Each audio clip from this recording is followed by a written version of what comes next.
Bom dia, nono ano. Nós vamos estudar filosofia agora, ok?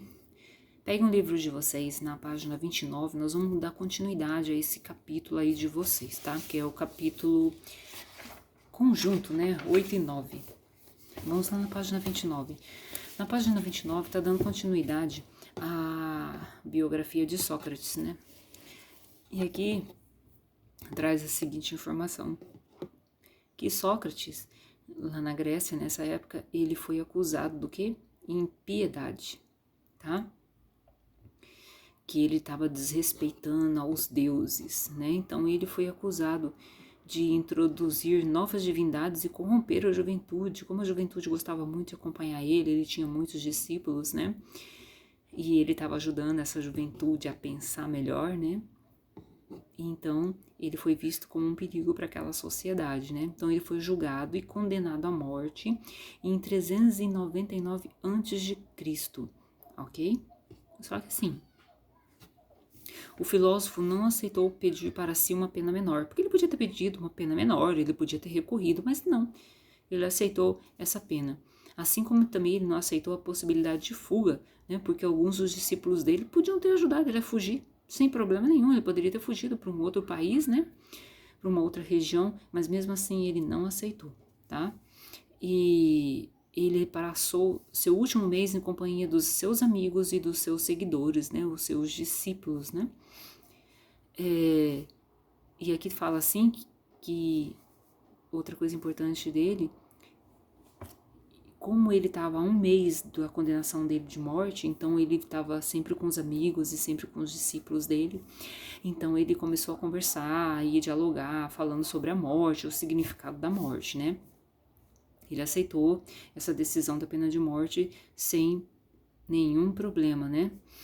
E ele falou sobre a morte, ressaltando sempre a importância de uma vida justa e digna, dedicada ao bem. E isso ele sempre ressaltava para os seus alunos, né, para os seus discípulos, tá? Ele também cumpriu a condenação dele depois, né, quando chegou no prazo, por meio da ingestão da cicuta, tá? Então ele foi condenado a tomar esse veneno aí, a cicuta. E o interessante é que Sócrates ele não deixou nenhum texto escrito.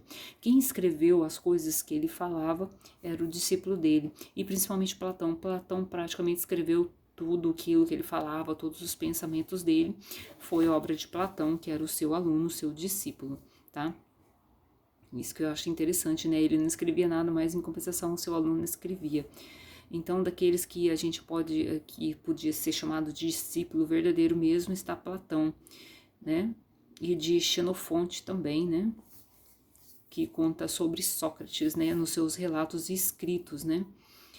E aqui também fala que quando Sócrates morre, a gente tem que lembrar que Platão era o seu discípulo, tipo assim, aquele discípulo principal, né?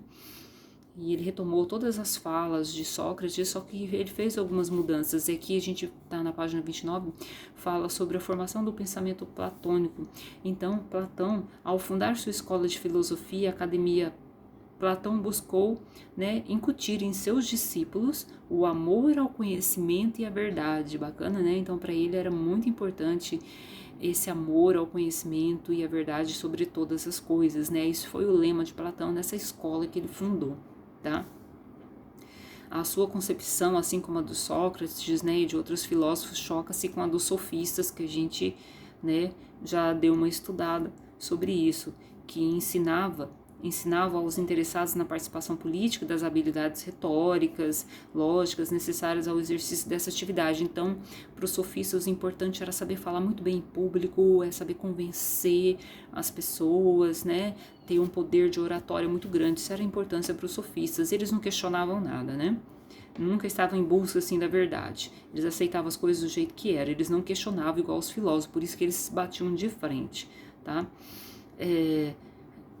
E outra coisa que fala de Platão, ele sempre teve esse debate muito forte contra os sofistas, né? E ele fala aqui também sobre ele que por meio da contemplação, da reflexão e do exame das palavras e dos discursos, Platão buscava fundamentar o conhecimento tá? Em verdades eternas. Então, tudo que ele pesquisava, todo conhecimento que ele chegava, precisava ter realmente, no fim de tudo, a verdade eterna, que aquilo era uma coisa realmente verdadeira. Então, Platão, como qualquer outro filósofo, né, ele buscava sempre a verdade em cima de alguma coisa, em cima de algum conhecimento, a verdade absoluta, questionava, refletia, né, assim como os outros filósofos, né, fizeram. Sobre Platão, também é interessante, ele nasceu o quê? No ano de 428 a.C., ele era de família ateniense, tá? Ele considerava Sócrates o maior sábio e justo de todos os homens. Então ele dizia que Sócrates era o homem mais sábio e ele era mais justo do que todos os homens, tá? Ele se decepcionou, né, como a maioria dos filósofos, com a democracia ateniense, né? Após a condenação de Sócrates, então ele ficou bastante desiludido lá com a democracia ateniense, né? Ele ficou bem desiludido mesmo com toda essa história, tá? Platão era alguém que seguiu muito Sócrates, né? Os escritos que falam sobre Sócrates, tudo foi escrito por Platão e Xenofonte, tá? Não se esqueçam disso. Só que ele teve algumas linhas um pouco diferentes, né? De pensamentos de Sócrates, né? Aqui na página 30 de vocês, diz assim: filosofia platônica, o mundo perfeito das ideias. Para Platão, olha que interessante isso aqui, a existência das ideias era independente tanto das coisas quanto da razão humana. As ideias eram perfeitas, eternas e imutáveis, né? Isso que ele achava as ideias, né? Que a gente vai tendo no dia a dia, as ideias que vão surgindo, né? Então ele fala que era independente, né? Dessa questão. Então, olha só, para Platão, gravem isso. A existência das ideias, né? Que as ideias surgem na nossa mente, né? É independente tanto das coisas quanto da razão humana. As ideias eram perfeitas, eternas e imutáveis, né? Aqui ainda fala que o conhecimento dessas realidades perfeitas e incorpóreas só era possível pelo fato de o homem ser dotado de uma alma imortal, né? Ele já ia nessa questão aí da alma imortal do homem, né? E que as ideias é uma coisa muito assim do ser. Aí aqui ele tem um esquema no livro de vocês, um desenhinho, né? Sobre isso, que fala assim, plano metafísico, plano físico, o mundo absoluto das ideias, da essência, tudo é fixo, tudo é perfeito, um mundo insensível. E aí o mundo relativo dos sentidos, da forma, o mundo sensível, tudo é mutável, tudo é imperfeito, né? Então, isso aqui são os esquemas que ele, como filósofo, fazia para poder explicar as ideias dele, né, sobre Platão. E aqui fala que na concepção platônica inicial, né, ideias correspondem a valores éticos e morais, a virtudes, beleza, bondade, a coragem e a grandezas, né? Então, assim, as ideias é uma coisa muito do ser humano, é muito inerente da gente, né? A gente tem ideias para fazer as coisas, tem ideias de como solucionar as coisas. Não tô falando de ideias assim de bobeira, né? Então as ideias assim são coisas que surgem assim dentro da gente, né? No dia a dia, quando a gente precisa. Nossa, eu tive uma ideia de como eu vou fazer isso, tive uma ideia de como eu vou memorizar tal conteúdo, né? Tive uma ideia de que eu vou fazer amanhã para resolver certo problema, né? Tá? Por isso que ele fala que as ideias eram perfeitas, eternas e imutáveis, né? Bacana isso, o que ele fala, né? Aqui também traz mais algumas informações de Platão aqui na página 30, né? Que eu acabei de ler, que na concepção platônica inicial, né? Porque eles, conforme eles iam estudando e adquirindo conhecimento, eles também mudavam de posição. Ideais, né, corresponde a valores éticos e morais, as virtudes como a beleza, a bondade e a coragem, eu estou repetindo, e as grandezas matemáticas como o grande, né? Então, na origem do mundo, olha só, na origem do mundo, as ideias teriam servido de modelo a um artesão divino.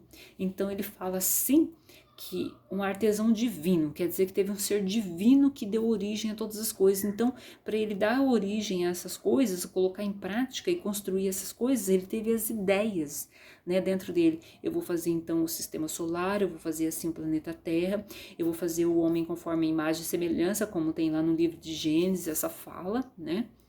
Então, Deus foi tendo as ideias e ele foi criando todas as coisas. É interessante, né, isso que Platão fala sobre a questão das ideias, né? Bem interessante isso, né? Então, na origem do mundo, as ideias teriam servido de modelo a um ser divino, né?